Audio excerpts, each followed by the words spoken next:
नवरात्र के पवित्र पावन अवसर पर आज दिव्य दुर्गा कवच सुनते हैं।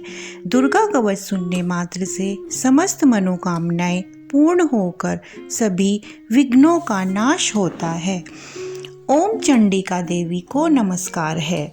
मार्कंडेय जी ने कहा, पितामह, जो इस संसार में परम गोपनीय तथा मनुष्यों की सब प्रकार से रक्षा करने वाला है और जो अब तक आपने दूसरे किसी के सामने प्रकट नहीं किया हो, ऐसा कोई साधन मुझे बताइए।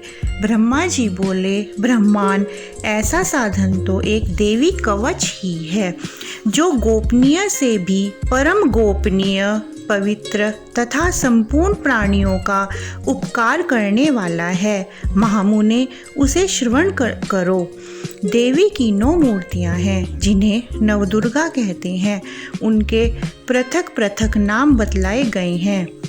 प्रथम शैलपुत्री, दूसरी मूर्ति का नाम ब्रह्मचारिणी, तीसरी स्वरूप चंद्रघंटा के नाम से प्रसिद्ध है, चौथी मूर्ति को कुष्मांडा कहते हैं, पांचवी दुर्गा का नाम स्कंद माता है, देवी के छठे स्वरूप को कात्यायनी कहते हैं, सातवां कालरात्रि और आठवां महागौरी नाम से प्रसिद्ध है, नवी दुर्गा का नाम सिद्धिदात्री है। ये सब नाम सर्वज्ञ महात्मा वेद भगवान के द्वारा ही प्रतिपादित हुए हैं। जो मनुष्य अग्नि में जल रहा हो, रणभूमि में शत्रुओं से घिर गया हो, विषम संकट में फंस गया हो तथा इस प्रकार भय से आतुर होकर जो भगवती दुर्गा की शरण में प्राप्त हुए हो, उनका कभी कोई अमंगल नहीं होता। युद्ध के समय संकट में पड़ने पर भी उनके ऊपर कोई विपत्ति नहीं दिखाई देती। उन्हें शोक, दुख और भय की प्राप्ति नहीं होती। जिन्होंने भक्ति पूर्वक देवी का स्मरण किया है, उनका निश्चय ही अभ्युदय होता है। देवेश्वरी, जो तुम्हारा चिंतन करते हैं, उनकी तुम निसंदेह रक्षा करती हो। चामुंडा देवी प्रेत पर आरूढ़ होती है, वाराही भैंसे पर सवारी करती है, इंद्री का वाहन एरावत हाथी है, वैष्णवी देवी गरुड़ पर ही आसन जमाती है, माहेश्वरी वृषभ पर आरूढ़ होती हैं, कोमारी वाहन मयूर है, भगवानी विष्णु की प्रियतमा लक्ष्मी देवी कमल के आसन पर विराजमान हैं और हाथों में कमल धारण किए हुए हैं। वृषभ पर आरूढ़ ईश्वरी देवी ने श्वेत रूप धारण कर रखा है। ब्राह्मी देवी हंस पर बैठी हुई हैं और सब प्रकार के आभूषणों से विभूषित हैं। इस प्रकार ये सभी माताएं सब प्रकार की योग शक्तियों से संपन्न हैं। इनके सिवा और भी बहुत सी देवियां हैं, जो अनेक प्रकार के आभूषणों की शोभा युक्त तथा नाना प्रकार के रत्नों से सुशोभित हैं। ये संपूर्ण देवियां क्रोध से भरी हुई हैं और भक्तों की रक्षा के लिए रथ पर बैठी दिखाई देती हैं। ये शंख, चक्र, गदा, शक्ति, हल, मूसल, खेटक और तोमर, परशु तथा पाश, कुंथ और त्रिशूल एवं उत्तम शार्ट धनुष आदि अस्त्र शस्त्र अपने हाथों में धारण करती हैं। दैत्यों के शरीर का नाश करना, भक्तों को अभयदान देना और देवताओं का कल्याण करना, यही उनके शस्त्र धारण का उद्देश्य है। कवच आरंभ करने से पहले इस प्रकार प्रार्थना करनी चाहिए। महान रौद्र रूप, अत्यंत घोर पराक्रम, महान बल और महान उत्साह वाली देवी, तुम महान भय का नाश करने वाली हो, तुम्हें नमस्कार है। तुम्हारी ओर देखना भी कठिन है। शत्रुओं का भय बढ़ाने वाली जगदम्बिके, मेरी रक्षा करो। पूर्व दिशा में इंद्री, मेरी रक्षा करें। अग्निकोण में अग्निशक्ति, दक्षिण दिशा में वाराही और नैऋत्य कोण में खड्गधारिणी, मेरी रक्षा करें। पश्चिम दिशा में वारुणी और वायव्य कोण में मृग पर सवारी करने वाली देवी, मेरी रक्षा करें। उत्तर दिशा में कोमारी और ईशान कोण में शूलधारिणी देवी रक्षा करें।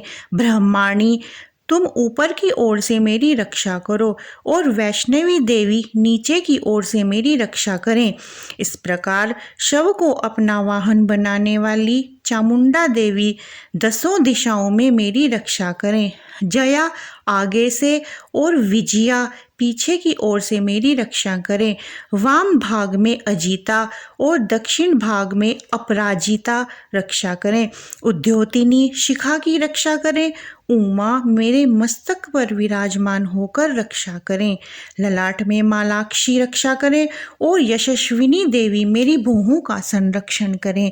भौहों के मध्य भाग में त्रिनेत्रा और नथुनों की यमघंटा देवी रक्षा करें। दोनों नेत्रों के मध्य भाग में शंखिनी और कानों में द्वारवासिनी रक्षा करें। कालिका देवी कपोलों की तथा भगवती शांकरी कानों के मूल भाग की रक्षा करें। नासिका में सुगंधा और ऊपर के होठ में चर्चिका देवी रक्षा करें। नीचे के होठ में अमृतकला तथा जीवा में सरस्वती देवी रक्षा करें। कोमारी दांतों की और चंडिका कंठ प्रदेश की रक्षा करें। चित्रघंटा गले की घाटी की और महामाया तालू में रहकर रक्षा करें। कामाक्षी ठोडी की और सर्वमंगला मेरी वाणी की रक्षा करें। भद्रकाली ग्रीवा में और धनुर्धरी पृष्ठवंश मेरुदंड में रहकर रक्षा करें। कंठ के बाहरी भाग में नीलग्रीवा और कंठ की नली में नलकूबरी रक्षा करें। दोनों कंधों में खड्गिनी और मेरी दोनों भुजाओं की व्रजधारिणी रक्षा करें। दोनों हाथों में दंडनी और उंगलियों में अंबिका रक्षा करें। शूलेश्वरी नखों की रक्षा करें। कुलेश्वरी कुक्षी पेट में रहकर रक्षा करें। महादेवी दोनों स्तनों की और शोक विनाशिनी देवी मन की रक्षा करें। ललिता देवी हृदय में और शूलधारिणी उदर में रहकर मेरी रक्षा करें। नाभि में कामिनी और गुहा भाग की गुहेश्वरी रक्षा करें। पूतना और कामिका लिंग की और महिषवासिनी गुदा की रक्षा करें। भगवती कटी भाग में और विंध्यवासिनी घुटनों की रक्षा करें। संपूर्ण कामनाओं को देने वाली महाबला देवी दोनों पिंडलियों की रक्षा करें।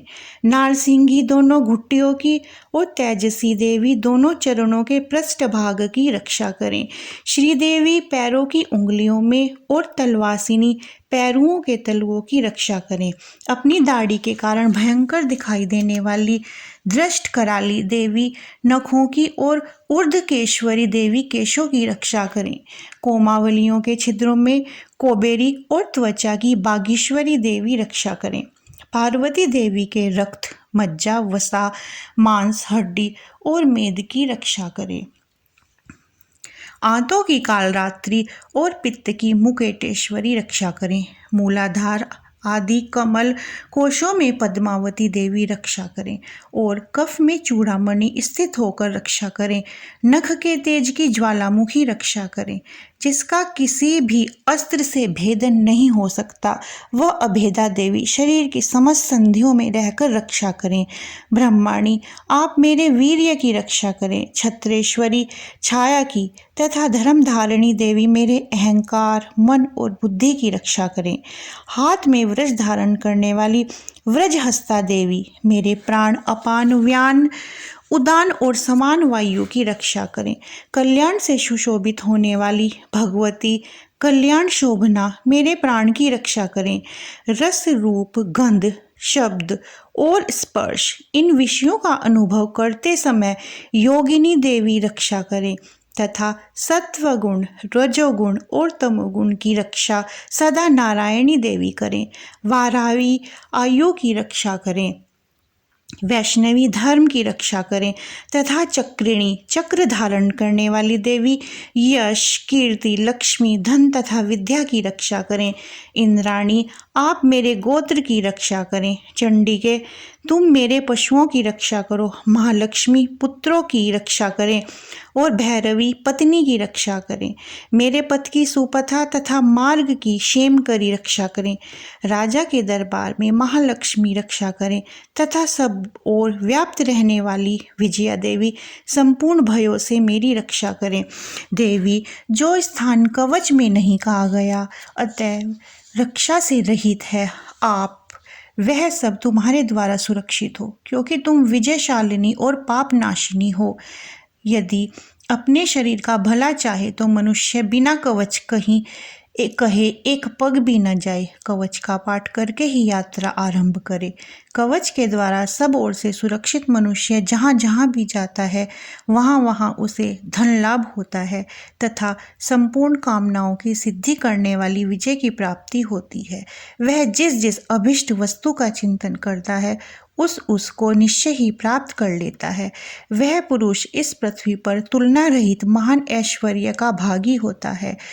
कवच से सुरक्षित मनुष्य निर्भय हो जाता है, युद्ध में उसकी पराजय नहीं होती तथा वह तीनों लोकों में पूजनीय होता है। देवी का यह कवच देवताओं के लिए भी दुर्लभ है। जो मनुष्य नियम पूर्वक तीनों संध्याओं के समय श्रद्धा के साथ इसका पाठ करता है उसे देवी कला प्राप्त होती है तथा वह तीनों लोकों में कभी पराजित नहीं होता। इतना ही नहीं, वह अपमृत्यु से रहित हो 100 से भी अधिक वर्षों तक जीवित रहता है। मकरी, चेचक और कोढ़ आदि संपूर्ण व्याधियां नष्ट हो जाती हैं। कनेर, भांग, अफीम, धतूरे आदि का स्थावर विष, सांप और बिच्छू आदि के काटने से चढ़ा हुआ विष तथा अहीफेन और तेल के संयोग आदि से बनने वाला कृत्रिम विष, ये सभी प्रकार के विष दूर हो जाते हैं, उनका कोई असर नहीं होता। इस पृथ्वी पर मरण, मोहन आदि जितने अभिचारिक प्रयोग होते हैं तथा इस प्रकार के जितने तंत्र यंत्र होते हैं सब इस कवच को हृदय में धारण कर लेने पर उस मनुष्य को देखते ही नष्ट हो जाते हैं।